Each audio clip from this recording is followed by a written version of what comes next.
దేవీ నవరాత్రులలో చేసుకునే కుమారి పూజ. ఆశ్వీజ మాసం మొదటి రోజైన ఆశ్వీజ శుద్ధ పాడ్యమి మొదలు నవమి వరకు 9 రోజులు శరన్నవరాత్రి ఉత్సవాలు అంటారు. దేవి అసుర సంహరణ చేసి లోకానికి శాంతిని ప్రసాదించింది కనుక దీన్ని దేవీ నవరాత్రులు అని కూడా పిలుస్తారు. అనంతరం వచ్చే దశమిని అసుర శక్తులపై సాధించిన విజయాలకు చిహ్నంగా విజయదశమి అని పిలుస్తారు.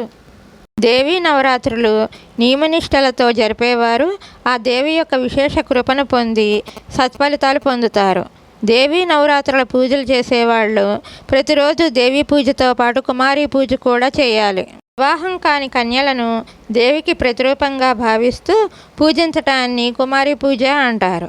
2 సంవత్సరాల వయసు ఉన్న ఆడపిల్ల మొదలు 10 సంవత్సరాల వయసు ఉన్న ఆడపిల్ల వరకు ఈ కుమారి పూజకు అర్హులు. 10 సంవత్సరాలు దాటిన కన్యలు ఈ పూజకు పనికిరారు. ఏడాదిలోపు వయసు ఉన్న ఆడపిల్లలు కూడా ఈ పూజకు పనికిరారు. ఈ 9 మందిని వీలైతే ఒకే వయసు గల ఆడపిల్లలను ఏర్పాటు చేసుకోవచ్చు. సంవత్సరాల పిల్లను కుమారి అంటారు. కుమారిని నూతన వస్త్రాలతో అలంకరించి పూజించాలి. ఈ కుమారిని పూజించిన వారికి దుఃఖము దరిద్రము నశిస్తాయి, శత్రువులను జయిస్తారు, దీర్ఘాయుషు సిద్ధిస్తుంది. 3 సంవత్సరాల పిల్లను త్రిమూర్తి అంటారు. ఈ త్రిమూర్తిని నూతన వస్త్రాలతో అలంకరించి పూజించాలి. ఇలా పూజించిన వారికి త్రివర్గ ఫలాలు లభిస్తాయి. ధనం, ధాన్యం, పుత్రపౌత్ర వంశాభివృద్ధి కలుగుతుంది. 4 సంవత్సరాల పిల్లని కళ్యాణి అంటారు. ఈ కళ్యాణిని పూజించిన వారికి విద్యాభివృద్ధి కలుగుతుంది. రాజ్యలాభం అంటే పరిపాలనాధికారం చేకూరుతుంది. 5 సంవత్సరాల పిల్లని రోహిణి అంటారు.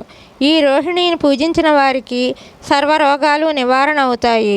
దీర్ఘ రోగాలు సైతము ఉపశ్రమించి సంపూర్ణ ఆరోగ్యం చేకూరుతుంది. 6 సంవత్సరాల బాలికను కాళిక అంటారు. ఈ కాళికని పూజించిన వారికి శత్రునాశనం జరిగి విజయం సిద్ధిస్తుంది. 7 సంవత్సరాల బాలికను చండిక అంటారు. ఈ చండికను పూజించిన వారికి సకల సంపత్తులు అష్టైశ్వర్యాలు లభిస్తాయి. 8 సంవత్సరాల కన్యని శాంభవి అంటారు. ఈ శాంభవిని పూజించిన వారికి ఆకర్షణ శక్తి పెరుగుతుంది. అధికారం ఉన్నవారిపైన సమ్మోహనాస్త్రంలా సత్ఫలితం లభిస్తుంది. 9 సంవత్సరాల కన్యని దుర్గా అంటారు. దుర్గతలను నశింపచేసే శక్తి దుర్గా. దుర్గా అంటే దుర్గమమైనది అనగా జయించటం సాధ్యము కానిది అని అర్థం. దేవతలు సైతము జయించలేని ఈ దుర్గని పూజించిన వారికి సర్వశత్రు వినాశనం జరిగి ఇహపర స్వర్గ సౌఖ్యం లభిస్తుంది. 10 సంవత్సరాల కన్యని సుభద్ర అంటారు. సుభద్ర అంటే భద్రమైనది, భద్రతను కలిగించేది అని అర్థం. ఈ సుభద్రని పూజించిన వారి సర్వకామ్యాలు సిద్ధిస్తాయి. ఈ తల్లి అభద్రతాభావాన్ని తొలగించి సకల కాల సర్వావస్థలలోనూ భద్రతను ప్రసాదిస్తూ ఉంటుంది. ఈ 9 పేర్లు అమ్మవారి వివిధ సందర్భాల్లో ధరించిన అవతారాలు.